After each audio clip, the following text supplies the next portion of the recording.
मैं आपका हिंदी अध्यापक बलराम सिंह आप सभी लोगों के लिए अपनी पाठ्यपुस्तक वसंत भाग 2 जिसका पहला पाठ है हम पंछी उन्मुक्त गगन के।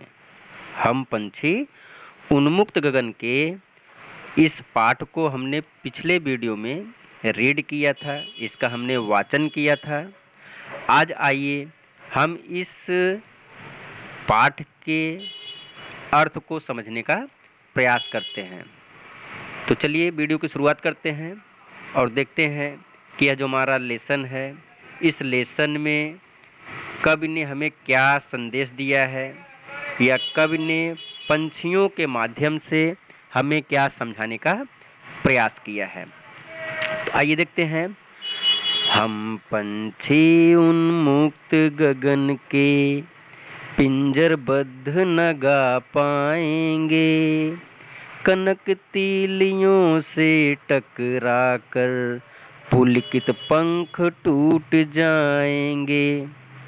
तो देखिए यह जो कविता है, इस कविता को लिखने वाले जो कवि हैं उनका नाम क्या है?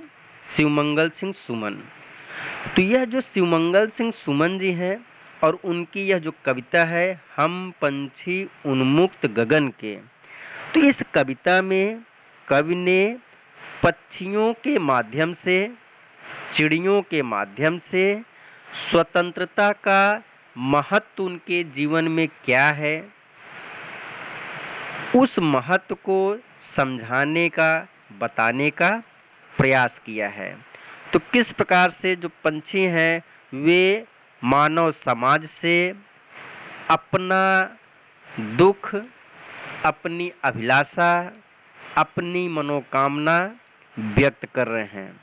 वे मनुष्यों से क्या चाहते हैं, वे प्रकृति से क्या चाहते हैं, वह अन्य लोगों से क्या अपेक्षा रखते हैं, उन्हीं अभिलाषाओं, उन्हीं इच्छाओं, उन्हीं मनोकामनाओं को इस कविता के माध्यम से हमारे सामने प्रस्तुत किया गया है।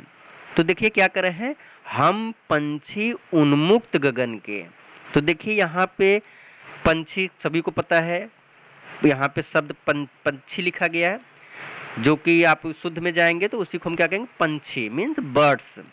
तो यह जो बर्ड्स हैं वो किस प्रकार के हैं? उन्मुक्त गगन। उन्मुक्त का मतलब होता है आज़ाद, मीन्स फ्री, जिनको फ्रीडम मिला हो। तो ये आज़ादी चाहते हैं, ये आज़ाद होकर के उड़ना चाहते हैं। गगन सबको पता है, स्काई, आकाश। तो हम पंछी उन्मुक्त गगन के। हम कैसे पंछी हैं? हम खुले आसमानों में स्वच्छंद हो करके उड़ने वाले पंछी हैं। हम पंछी स्वतंत्र हो करके खुले आसमान में विचरण करने वाले पंछी हैं। पिंजरबद्ध न गा पाएंगे। पिंजर का मतलब क्या है? पिंजड़ा। पिंजड़े में बंद होकर के, किसी पिंजड़े में कैद हो करके हम न गा पाएंगे। मतलब कि हम अपनी बातों को, अपनी खुशियों का इजहार नहीं कर पाएंगे। हम पिंजड़े में कैद हो करके, पिंजड़े में रह करके हम अपनी खुशियों को मना नहीं पाएंगे। आगे फिर क्या कर रहे हैं? कनक तीलियों से टकराकर पुलकित पंख टूट जाएंगे। कनक तीलियों का मतलब होता है, कनक का अर्थ होता है सोना और तीलियों का मतलब होता है सलाखें।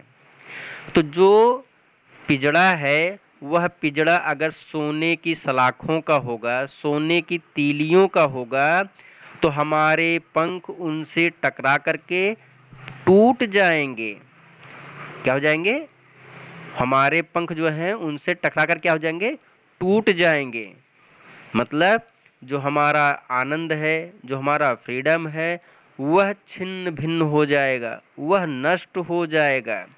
तो हम इस प्रकार से जीवित नहीं रह पाएंगे, हम इस प्रकार से खुश नहीं रह पाएंगे।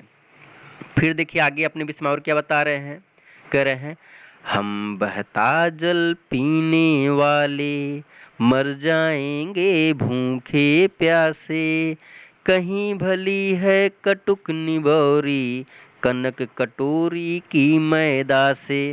आगे पंछी फिर कहते हैं, हम बहता जल पीने वाले, हम पंछी जो हैं हम लोग बहता जल पीने वाले हैं, अर्थात वह जल जो बंधन रहित है, मतलब जो नदियों का जल है जिस पे कोई बंधन नहीं है, जो झरनों का जल है, जो समुद्र का जल है, जो तालाब का जल है, मतलब जो जल किसी के कैद में नहीं है, किसी के बंधन में नहीं है, किसी के अधिकार में नहीं है, हम लोग उसी जल को पीने वाले लोग हैं। मतलब हमारा जो नेचर है वो हम फ्रीली रहना चाहते हैं, हम फ्रीडम चाहते हैं और हम नेचर से उन्हीं चीज़ों का सेवन भी कर रहे हैं, उन्हीं जल को हम ग्रहण कर रहे हैं जो जल क्या है, बंधन रहित है। आगे, मर जाएंगे भूखे प्यासे, मतलब कि हम लोग तो खुले नेचर में विचरण करने वाले लोग हैं, खुले आसमान के नीचे रहने वाले लोग हैं। हम लोग अगर कैद में रहेंगे, पिंजड़े में रहेंगे, तो हम लोग भूखे प्यासे ही मर जाएंगे। मतलब यह जो आप हमें फूड प्रोवाइड करेंगे, जो भोजन हमें आप देंगे, हम उस भोजन को खा करके जीवित नहीं रह सकते हैं जब तक कि हमको फ्रीडम न मिले और हम अपने मन का खाने पीने का प्रबंध ना करें। आगे फिर क्या बता रहे हैं, कह रहे कहीं भली है कटुक निबौरी कनक कटोरी की मैदा से। कह रहे हैं अगर हम आज़ाद हैं, अगर हम स्वच्छंद हैं, तो उस स्वच्छंदता में हमारे द्वारा हासिल किया हुआ नीम का जो फल होता है, जो कि बड़ा कटुक होता है, कड़वा होता है, मतलब अच्छा नहीं लगता है, लेकिन वह नीम का फल भी हमारे लिए क्या है, अच्छा है। और किससे अच्छा है, गुलामी में रहते हुए प्राप्त होने वाले सोने की कटोरी में जो मैदा है, मैदा जो होता है, देखिए यहाँ पे आपको बताया गया है कि यह जो मैदा होता है ये आपको इसको क्या बोलते हैं, फाइन फ्लोर। तो यह आटे का ही एक रूप होता है, लेकिन ये बहुत ज़्यादा फाइन होता है, बहुत ज़्यादा महीन होता है। तो कह रहे हैं कि अगर हमें सोने की कटोरी में मैदा परोसा जा रहा है, हमें मैदा दिया जा रहा है, तो हमें वह मैदा स्वीकार नहीं है, हमें वह भोजन, अच्छा भोजन हमें स्वीकार नहीं है। बल्कि अगर हम फ्री होकर के, स्वच्छंद होकर के नीम की फलियों को खा रहे हैं, उनकी निबोरी को खा रहे हैं, तो हमें वही क्या है, संतोषजनक है, वह हमारे लिए श्रेयस्कर है, अच्छा है, बेहतर है। फिर देखिए आगे क्या कर रहे हैं, आगे कर रहे हैं, स्वर्ण श्रृंखला के बंधन में अपनी गति उड़ान सब भूले, बस सपनों में देख रहे हैं तरु की फुनगी पर के झूले। अब वे बता रहे हैं कि हम लोग जब कैद हो गए हैं, जब हम लोग कैद हो जाते हैं, तो फिर देखिए हमारे अंदर की क्या मनोदशा होती है, हमारे साथ क्या अच्छाइयाँ होती हैं, क्या बुराइयाँ होती हैं। तो बता रहे हैं कि स्वर्ण श्रृंखला के बंधन में, स्वर्ण का मतलब सोना, श्रृंखला का मतलब कड़ियाँ, तो यह जो सोने की कड़ियाँ हैं, अर्थात जो सोने का पिंजड़ा है, जब उस पिंजड़े में हम बंद हो जाते हैं, जब हम सोने की पिंजड़ों के सलाखों के पीछे चले जाते हैं, तो क्या होता है, अपनी गति और उड़ान हम भूल जाते हैं। अर्थात जब हम स्वच्छंद होते हैं, स्वतंत्र होते हैं, तो हम खुले आसमान में जहाँ चाहते हैं वहाँ जाते हैं, जहाँ चाहते हैं वहाँ बैठते हैं, मतलब जो भी हम करना चाहते हैं बगैर किसी हेजिटेशन के, बगैर किसी रोक टोक के हम उन चीज़ों को कर पाते हैं।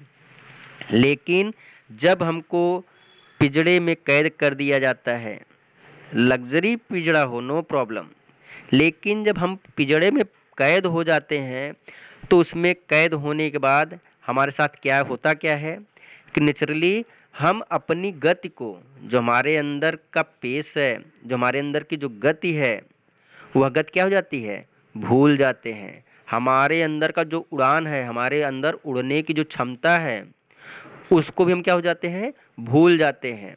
क्योंकि जब हम पिंजड़े में होते हैं तो ना हम दौड़ सकते हैं, ना हम उड़ सकते हैं।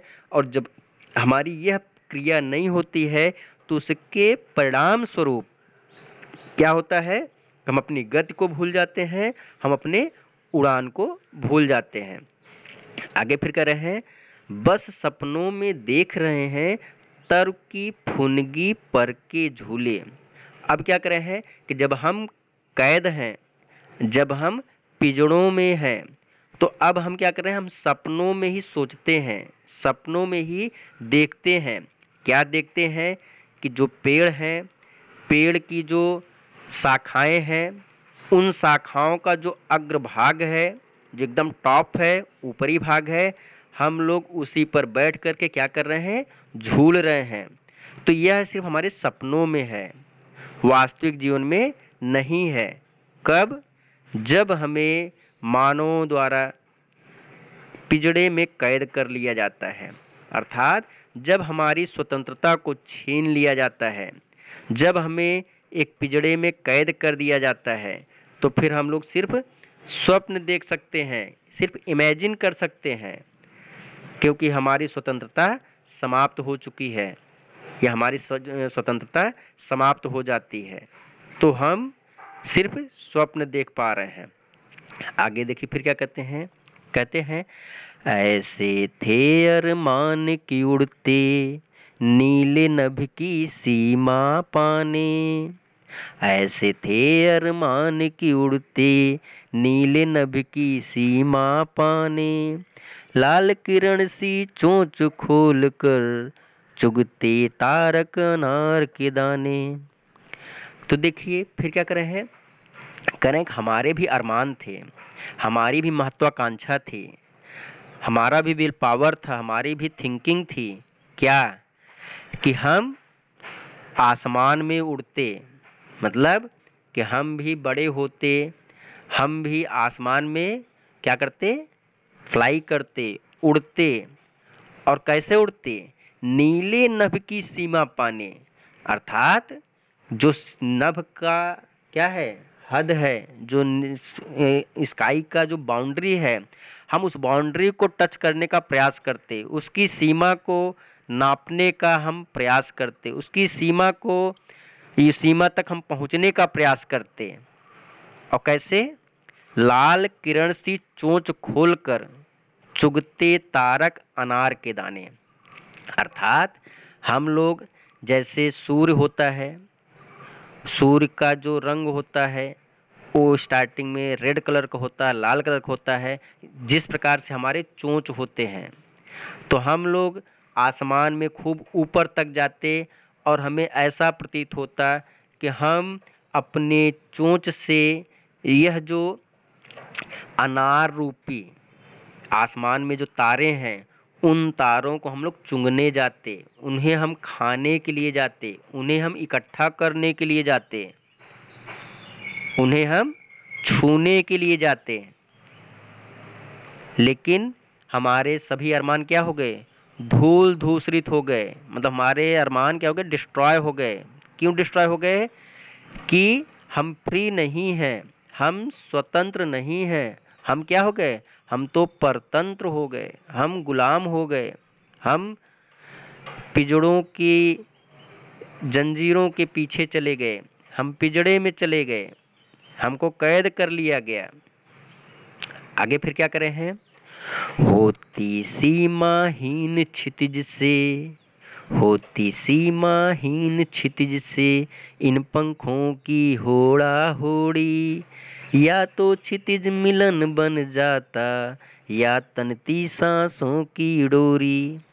आप क्या कर रहे हैं, कह रहे हैं कि हम लोग क्या सोचते थे, हम लोग सोचते थे कि यह जो क्षितिज है, मतलब यह जो हमारे आँखों से जो आसमान दिखाई पड़ रहा है, जो उसका अंतिम छोर है, जहाँ पे पृथ्वी और आकाश मिलते हुए दिखाई देते हैं, हम उस क्षितिज को, हम उस सीमा को क्या करते हैं, सीमाहीन कर देते, अर्थात मतलब हम उसे टच करने का, प्राप्त करने का प्रयास करते, और फिर इस प्रक्रिया में, उन्हें छूने की प्रक्रिया में हम अपने पंखों की होड़ा होड़ी करते, मतलब हम अपने दोनों पंखों से, एक पंख दूसरे पंख से, दूसरा पंख पहले पंख से क्या करता है, मुकाबला करता है, एक दूसरे से आगे निकलने की होड़ मचाता है, कंपटीशन होता है। लेकिन फिर क्या हुआ, या तो क्षितिज मिलन बन जाता है या तंती सांसों की डोरी। तो हम जब अपने पंखों से आसमान को मापने का प्रयास करते, आसमान को जो क्षितिज है उस क्षितिज को छूने का प्रयास करते, उससे वहाँ तक पहुँचने का प्रयास करते, तो या तो क्षितिज मिलन बन जाता है, अर्थात या तो हम उस क्षितिज को टच कर लेते, उसको प्राप्त कर लेते, वहाँ तक पहुँच जाते, या फिर हमारी जो सांसें हैं उनकी डोरी क्या हो जाती है, तन जाती है, अर्थात हम मृत हो जाते, हम मर जाते, हम अपना प्राण त्याग देते। तो हम इस मुकाबले के लिए तैयार होते, या हमें उस या मुकाबला करना चाहते थे, हमारी इच्छा थी, हम ऐसा सोचते थे। लेकिन फिर क्या हुआ, अगर हम कैद हो गए, अगर हम पिंजड़े में चले गए, तो यह जो हमारी आकांक्षाएं थी, यह जो हमारी अभिलाषा थी, वे सभी क्या हो गए, धूल धूसरित, मीन्स डिस्ट्रॉय हो गए, ऐसा कुछ भी ना हो पाया। आगे देखते हैं, अंतिम पद है, कह रहे हैं, नीड़ न दो चाहे टहनी का, आश्रय छिन्न भिन्न कर डालो, लेकिन पंख दिए हैं तो आकुल उड़ान में विघ्न न डालो। अब देखिए अंतिम पंक्ति में यह जो अंतिम पद है, इसमें ये जो चिड़िया है, जो पंछी हैं, वे एक बार फिर से निवेदन कर रहे हैं मानव समाज से, क्या कर रहे हैं, नीड़ न दो चाहे टहनी का, कह रहे हैं कि हे मानव, आप अगर चाहो तो हम जिस पेड़ पौधों पर अपना घोंसला बना करके रहते हैं, आप उन टहनियों से हमें हटा दीजिए, हमें उन टहनियों पर मत रहने दीजिए, मतलब हमें अपना घर मत बनाने दीजिए, जो हमने बनाया है उसको भी छिन्न भिन्न कर डालो, मतलब उसको आप डिस्ट्रॉय कर दो, उसको तोड़ दो, उसको समाप्त कर दो, उसको बिखरा दो। लेकिन फिर भी आपसे एक निवेदन है, एक रिक्वेस्ट है, यह इस रिक्वेस्ट हमारी स्वीकार कीजिए, यह जो मेरा आपसे निवेदन है, इस निवेदन को स्वीकार कीजिए, क्योंकि ईश्वर ने जो हमको पंख दिया है, ईश्वर ने जो हमको पंख दिया है, उस पंख से जब हम उड़ान भरते हैं, उस पंख से जब हम बहुत ज़्यादा अधीर होकर के, मतलब बहुत ज़्यादा उत्सुकता के साथ, बहुत ज़्यादा उत्तेजना के साथ, बहुत ज़्यादा महत्वाकांक्षा के साथ जब हम उड़ान भरते हैं, तो प्लीज़ हमारे आप उस उड़ान में विघ्न मत डालिए, अर्थात आप हमें स्वतंत्र रहने दीजिए, प्लीज़ प्लीज़ प्लीज़ आप हमें कैद मत करिए, आप हमें पिंजड़े में मत रखिए।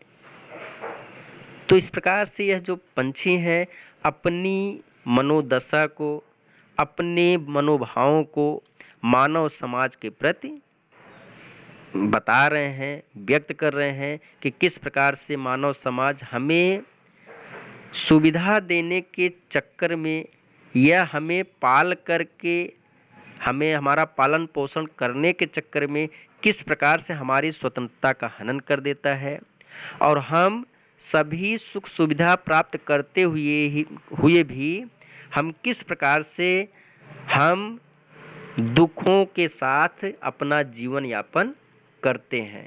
तो इन चिड़ियों के माध्यम से बताया जा रहा है कि कोई भी जीव हो, कोई भी व्यक्ति हो, उसके जीवन में स्वतंत्रता का बहुत बड़ा महत्व है। तो इस प्रकार से यह जो पद है, यह जो कविता है, यह कविता समाप्त होती है। आप सभी बच्चों को यह कविता, यह अर्थ कैसा लगा एक बार हमें बताने का प्रयास कीजिएगा। फिर मिलते हैं नेक्स्ट वीडियो में। हम पंछी उन्मुक्त गगन के जो वस्तुनिष्ठ प्रश्न हैं उन प्रश्नों को लेकर के हम नए वीडियो में आपके सामने आएंगे। तब तक के लिए धन्यवाद।